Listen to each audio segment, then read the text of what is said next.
Hello everyone, welcome to Sanmarga classes. ಎರಡನೇ ಪ್ರಶ್ನೆ, ಅಂತಾರಾಷ್ಟ್ರೀಯ ಸಂಬಂಧಗಳ ಅಧ್ಯಯನ ಒಂದು ಪರಿಚಯ ಎಂಬಂತಹ ಚಾಪ್ಟರ್ ಇಂದ ಅಂತಾರಾಷ್ಟ್ರೀಯ ಸಂಬಂಧಗಳ ವ್ಯವಸ್ಥಿತ ಅಧ್ಯಯನ ಪ್ರಾರಂಭವಾಗಿದ್ದು ಯಾವಾಗ ಅಂತ ಕೇಳಿದ್ದಾರೆ ಮಕ್ಕಳೇ. ಓಕೆನಾ?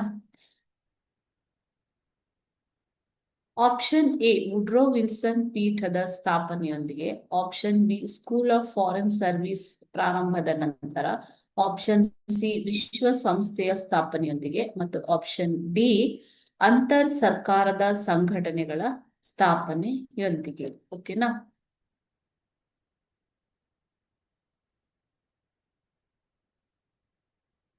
ಅಂತಾರಾಷ್ಟ್ರೀಯ ಸಂಸ್ಥೆಗಳ ಅಂತಾರಾಷ್ಟ್ರೀಯ ಸಂಬಂಧಗಳ ಅಧ್ಯಯನವು ಪ್ರಾರಂಭವಾಗಿದ್ದು ವುಡ್ರೋ ವಿಲ್ಸನ್ ರವರ ಪೀಠದ ಸ್ಥಾಪನೆಯೊಂದಿಗೆ. ಓಕೆ, ಇವರು ವುಡ್ರೋ ವಿಲ್ಸನ್. ಅಂತಾರಾಷ್ಟ್ರೀಯ ಸಂಬಂಧಗಳಿಗೆ ಅದರದ್ದೇ ಆದಂತಹ ಒಂದು ಮಹತ್ವವಿದೆ ಮಕ್ಕಳೇ. ಓಕೆನಾ? ಈ ಸಂಬಂಧಗಳ ಕ್ರಮಬದ್ಧವಾದ ಅಧ್ಯಯನ ಪ್ರಥಮ ಜಾಗತಿಕ ಯುದ್ಧದ ನಂತರ, ಅಂದ್ರೆ ಮೊದಲ ಮಹಾಯುದ್ಧದ ನಂತರ ಪ್ರಾರಂಭವಾಯಿತು. ಮೊದಲ ಮಹಾಯುದ್ಧದ ನಂತರ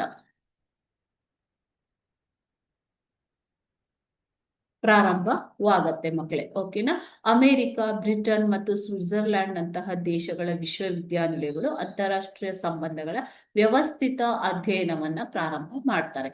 ಇದು 1919ರಲ್ಲಿ ಬ್ರಿಟನ್ ದೇಶದ ವೇಲ್ಸ್ ವಿಶ್ವವಿದ್ಯಾನಿಲಯದಲ್ಲಿ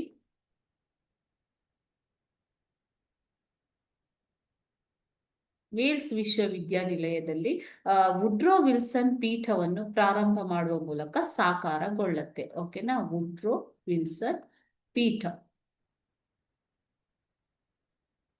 ಪ್ರಾರಂಭವಾಯಿತು. ಸೊ ಈ ಪೀಠದ ಸ್ಥಾಪನೆಯ ನಂತರ ಅಂತಾರಾಷ್ಟ್ರೀಯ ಸಂಬಂಧಗಳ ವ್ಯವಸ್ಥಿತ ಅಧ್ಯಯನವು ಪ್ರಾರಂಭವಾಗತ್ತೆ ಮಕ್ಕಳೇ. ಓಕೆನಾ? ಸೊ ಇದು ನಡೆದಿದ್ದು ಮೊದಲ ಮಹಾಯುದ್ಧದ ನಂತರ. Thank you.